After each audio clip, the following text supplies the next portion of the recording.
So he's talking to me like, who the fuck are you? Who the fuck are you? And I'm like, listen, you don't need to know who I am. He's like, you're the owner, aren't you? You're the owner. And I'm not saying nothing, right? I'm just not saying nothing. I'm like, you don't need to know who I am. Then he starts getting crazy. So we are going to talk about the experience that I just had with respect to one of the tenants that I have. And this particular tenant has been an absolute disaster of a tenant. I've been doing this for 15 years. Yeah.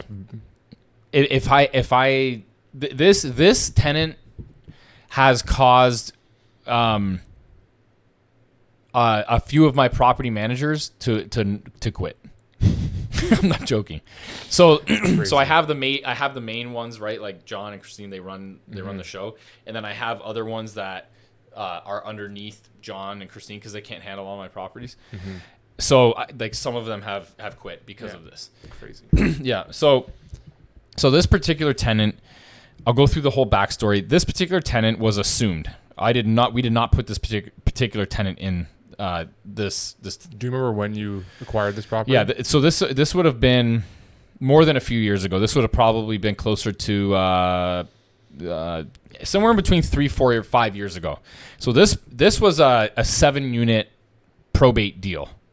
So the tenant, I bought a house. Well, sorry, the seller, I bought a house from, I bought a duplex from, and I bought a fourplex from. The seller died in the house. So the house was one of his residents. He was out of town. He was an out of town seller and landlord.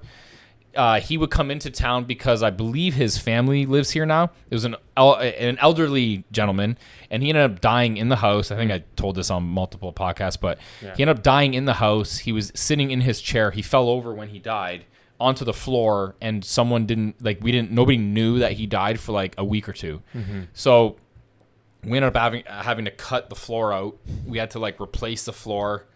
I don't think I have any pictures of it, but like you could see like there's like new floorboards in there, and there's new Crazy. Like we had to replace the hardwood, the subfloor, and we actually had to cut out some of the joists underneath it and then re-brace the joists underneath the floor because it was like a hazmat safety fucking concern because the guy obviously melted into, which is super gross and sad at the same time because I don't think he had a lot of family to. It's sad, like, to be honest with you, it's sad, right?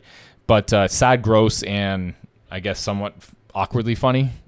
Which I don't know how to explain it, but it's that's crazy. That's one of the craziest things I've ever heard. You don't want to go like that.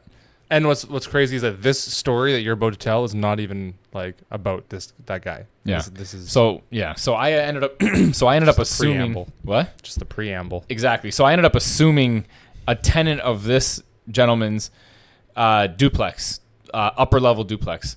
So this guy has been an absolute fucking nightmare. He wasn't a nightmare in the beginning. So not soon after though, assuming this guy as a tenant, he started to kind of get a little crazy. He ended up going off from work. He had a job. He ended up, I guess, losing his job.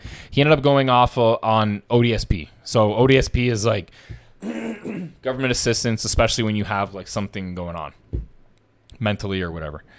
So he's on ODSP. He's only paying $500 a month, mind you. Maybe I think we kind of up it a little bit as whatever the government tells you can. But we started out as only $500.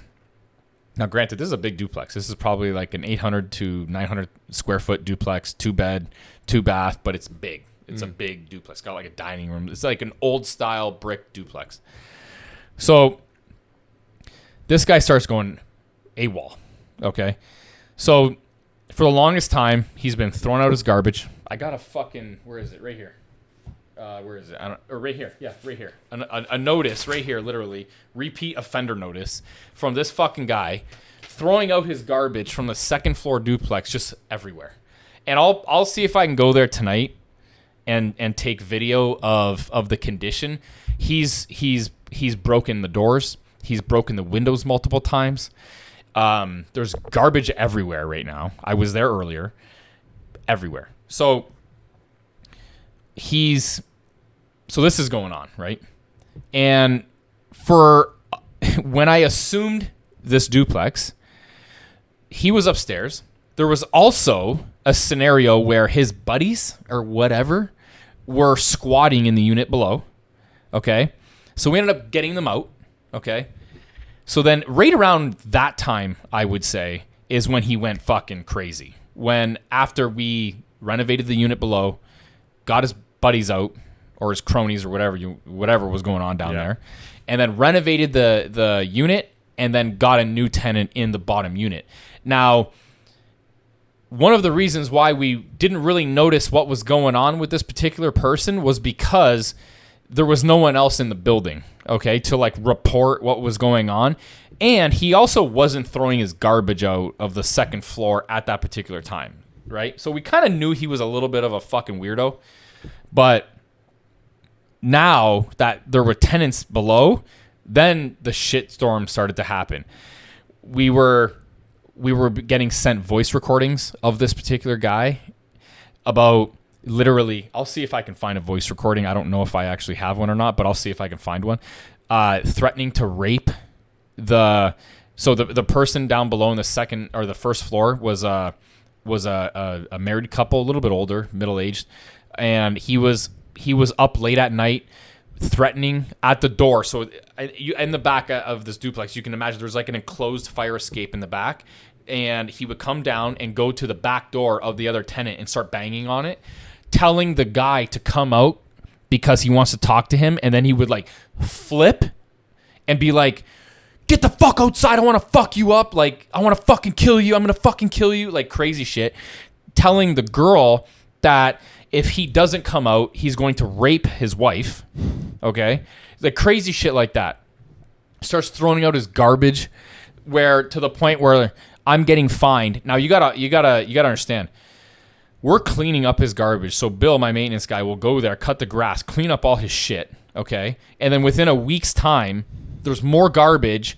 And then, I think like 4 or 5 times I've been fined about $250 from a bylaw officer because what happens is this is what happens. So we'll get the notice that we're going to get fined. Okay. We'll clean it up. And then the bylaw officer will come back and it looks like it hasn't been cleaned, but it's new garbage. Crazy. Do you get what I'm trying to say? Crazy. Because I'm showing Bill these things and he's like, what the fuck is, I'm coming here cleaning it up. Yeah. But he's like, it's new garbage. Wow. So it's crazy, right? And it just so happens that every time the bylaw officer comes by, that's what's going on. But we're actually cleaning it up. Mm-hmm. He's just throwing out new garbage.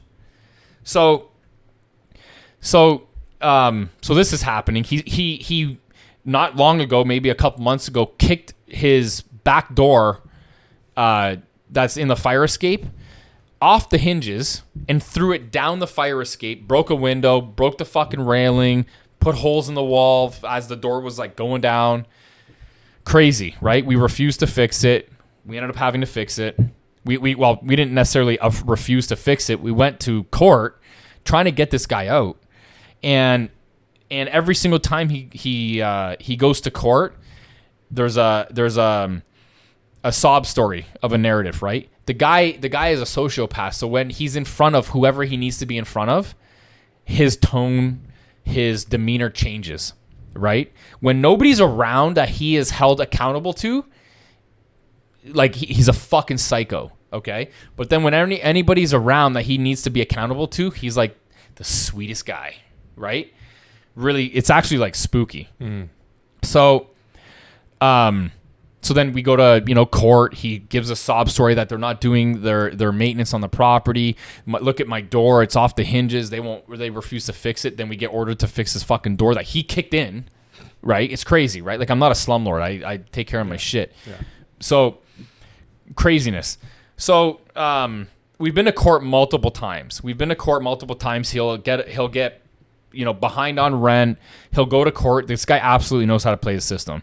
He'll plead to the system where, hey, listen, I'll get on a payment plan, no problem. He gets on a payment plan. He gets caught up and then goes right back, right? So it's kind of crazy. So we ended up finally getting awarded the eviction, okay? He's supposed to be out August 1st. The Friday before August 1st, he's not out. So we're like, what the fuck? So we're waiting for the sheriff to issue notice to him that he's got to leave. Well, apparently that happened this morning, and it set him off like AWOL, okay, this morning. Bill was there apparently to cut the grass. He assaulted Bill. He smacked Bill, okay? He smacked him and smacked the phone out of his hand as well. Phone goes flying. He threw a bin at his son Steven. Like fucking like whipped the bin. It's funny, but it's not funny. But it's fucking wild. When I'm hearing myself talk about this shit, it's like it's so crazy and ridiculous that it's like you can't help but laugh. I can't help but laugh. It's like a fucking train wreck, right? So he throws a fucking bin at Steven's head, okay? Hits Steven. So then the cops are called. So the cops go there. And not just the cops, the fucking SWAT team goes there, okay? So I roll up there. The fucking SWAT team is there. You're on the phone with me. Yeah, so I'm on the phone. As you're rolling up. I was rolling up there. I'm like, why the fuck are there undercover cops? Well, they weren't undercover cops. It was the fucking SWAT team. Okay, so the SWAT team is there. And why is the SWAT team there? Because there was an assault. Okay, so the SWAT team rolls up there, and the reason why they're there is because they want to make sure that people are safe. Because when there's like, volatile scenario where there's like physical harm, a potential of severe physical harm, they go, right? So turns out I end up knowing one of the guys. Okay. And so I'm talking to them, and there's just like, listen, there's nothing we can do. He threatened to kill Bill again. And they're like, we could take him in. He's going to be out in 3 hours. Like, it doesn't make sense, this and that, whatever. So this is our system, right? The guy should basically, which is crazy, and what they end up saying is, Christine, I guess, was on the phone with them earlier. I didn't know that she was on the phone with one of the guys that I know, and and it's unfortunate because I know these guys want to do something, but they can't do anything. The cops want to do something, they can't fucking do anything. Their hands are tied. And basically, Christine is explaining to me, or the guy there that I know was explaining to me that when she was on the phone with him, she's like, so you're telling me that something actually has to happen before we do anything? And he's like, yeah. So she's like, someone has to die, someone has to get really hurt, whatever. And he's like, pretty much, yeah. And this is where I get a little bit frustrated because, so far, he's only said things. He hasn't done anything.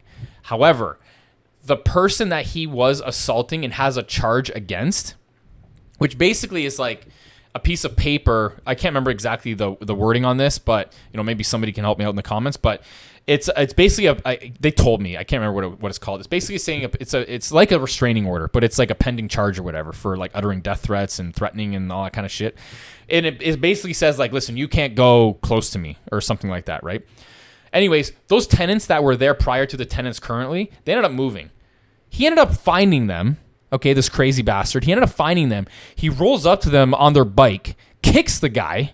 Okay, so then what does the guy do? He punches him off his fucking bike, gets on top of him, punches him a few times, calls the cops, and then, yeah. So he ended up finding them. So this guy is like crazy, right? So anyways, back to the story when I roll up there. So I'm like... But you do have new tenants in the downstairs unit? I have new tenants in the downstairs unit. They ended up leaving, okay? They ended up leaving because what does this guy keep doing? He keeps kicking the toilet off of the wax seal. So what happens? The wax seal is now draining into the ceiling. And because the wax seal is no longer a fucking seal, whenever he's flushing the toilet, now the toilet's draining into the ceiling above. What happens? The fucking ceiling collapses in their bedroom with shit and piss. Yeah. So they email us and they're like, "What the fuck? What are we doing?" And I'm like, "Listen, I can't help you. Yeah. Like I've repaired that ceiling so many fucking times, and this guy keeps on kicking that toilet off to overflowing the sink in the bathroom, overflowing the tub. He's actually letting homeless people come in. I didn't know this, but he's letting homeless people come in to use the bathroom, which is fucking crazy. Okay, so this is getting like wild now. All right, so then he starts. So then this happened, and I'm like, listen, I'm gonna refund you August's rent, go to a hotel or do something. Go stay with family or whatever. It's an elderly woman and her daughter, okay? And they work in the area and all that kind of shit. And I'm like, I can't help you. What do you want me to do here? They don't want to leave. And I'm like, listen, guys, like I can't fix the scenario because he's out in. So anyways, the notice that got left today was the sheriff saying, get your fucking shit out by August 16th. I'm coming back to make sure you're gone, okay? To physically remove you if you're not. So that set him off. Let me go back. That's what ended up setting him off today. And while that happened, Bill was there, and that's why he got violent with Bill and Steven, because they were doing property maintenance, cutting the grass, all that bullshit, right? What the fuck is this called? No, this is John, my property manager. So,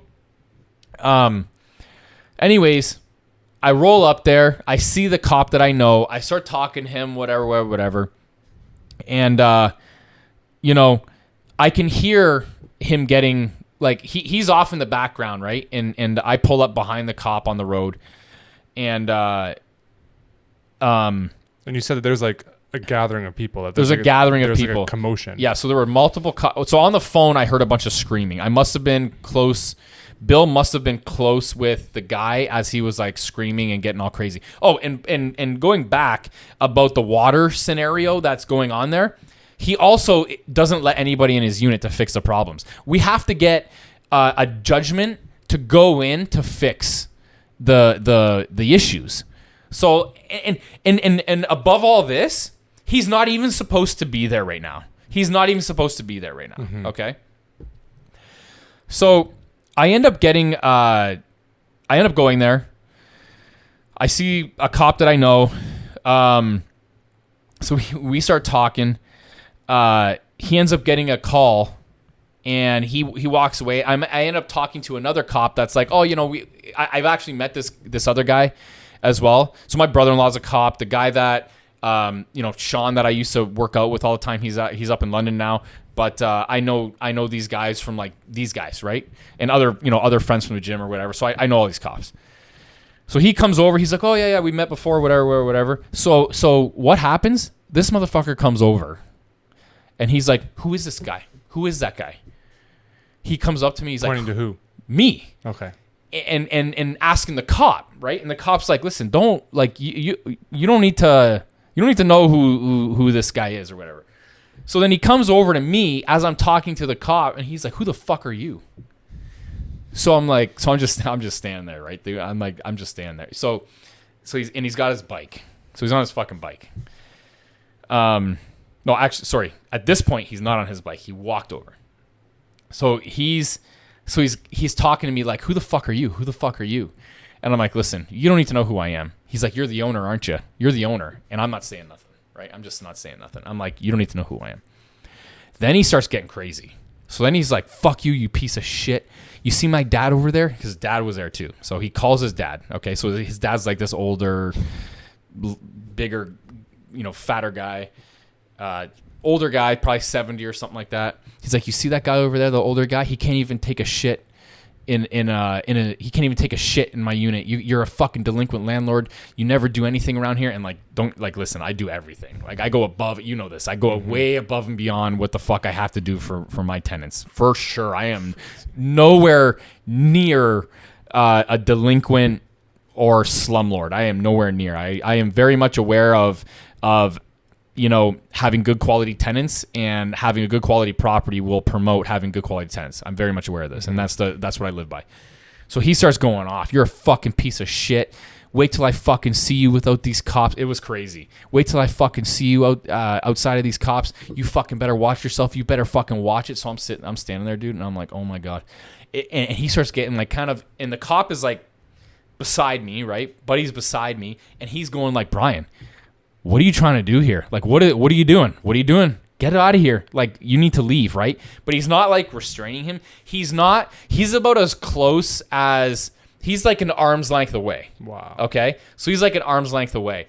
So he's like pointing, right? And he's like pointing. He's like, and he's whispering like, you better fucking watch yourself. Like, you better like, if I see you out, you better fucking watch yourself, this and that. I'm going to fucking, you better watch yourself. And he won't finish his sentences, right? Like, he's like, I'm going to fucking, but he won't finish his sentences. And he keeps on saying this shit. He walks back. Then I buddy comes, the other cop comes over. We keep talking or whatever, and then he starts circling. Like he gets on his bike. Okay, so he gets on his bike and he starts circling the block. So it's like crazy. It's like a fucking shark scene from like fucking Discovery Channel Shark Week. So he starts circling the block on his fucking bicycle. And I can see him. He's like this. He's pointing at me. He's pointing at me like this, right? And then he's going down the block, right? And he's like, you better fucking watch yourself. You better fucking watch yourself. And then he rolls up on his bike again. And then he starts doing the same shit to me as I'm talking to the cops. So I'm like, this fucking guy's crazy, right? It was honestly out of a fucking movie. Mm-hmm. It was, I wish I would have taped it. And I also, like, it's crazy because I've been in those scenarios before, and I was telling you this. I've been in those scenarios before where, now again, this was a different setting, but I've been in scenarios where people have been in my face like that, and I just punch them out. Mm-hmm. I just punch their fucking teeth in, and because I'm not gonna wait. It's gonna be me or you. But this was such a crazy scenario. It's been a long time where I've had somebody talk so aggressively like that to me, and done nothing. You know what I'm saying? Crazy. And it was so funny because the second time he did that, as he left on his bike, the cop was just like, don't you just wish you could just punch that fucking guy out? And I'm like, dude, it's actually kind of crazy. Yeah. So then I'm sitting in the truck, right? And then buddy comes up up to me, and he's like, asking me questions, how's the golf course going, this and that. We start shooting the shit or whatever, because like I said, I know him. This is the guy that I know really well. And so then this guy, Brian, walks over. He's like, I see him starting to sweep, right? Like he's like sweeping all the shit that he threw in like the alleyway. I see him like pointing, and he's like pointing at me still. I'm sitting in my truck, and he's pointing at me still. He goes in the house, comes back out, starts walking up again. And I'm like, what the fuck now? So then I see him. He starts writing down my fucking license plate on a piece of paper. And I'm like, this motherfucker has no idea. Like, you can't just get someone's fucking information from license plate digits, mm-hmm. right? So then the cop that I'm talking to, he's like, this guy obviously has no idea. Like, at the end of the day, if he does find out where I live, that means someone told him, either at like the ministry, another cop, which they're not going to fucking tell this guy. No. You know what I'm saying? And that's a significant breach of, privacy. Mm-hmm. So first of all, if anybody ever sees this, number one, if somebody ever takes a picture of your license plate, or if somebody ever writes your license plate down to be threatening, there's a very slim chance they're going to be able to do anything with that, unless they have a significant connection with a cop or at the ministry or someone, and they will be very unlikely to give that out, because if anything stems from that person writing that information down or telling you that information, it's their ass that's also on the line. So it's hilarious when people think that they could just like take a picture of your license plate or, whatever, right? But crazy scenario, man. So I'm going to see I'm going to go there to see if I can take some video and add it to this podcast to mm-hmm. give people a little bit of context, because it's, again, probably one of my, it's turning into one of definitely my slummiest units, only because every time I try to do something there, it's getting ransacked. Mm-hmm. And I know something's going to happen to that building where he's going to leave, he'll break in unlawfully, or something's going to happen. There's going to be break-ins, or something's going to happen in that building. I fucking know it. Mm-hmm. But wild scenario, man. Wild scenario. Fucking crazy. It really is. This has honestly been like a crazy, like a legitimately fucking crazy of a scenario. I've never, in the 15 years of doing this, I have never run into something so utterly crazy mm-hmm. than this guy. I've never been threatened at a property. I've never had anybody, physically assaulted, where, people aren't even feel safe. Even my property managers, they don't even feel safe going there. It's actually kind of crazy. Yeah.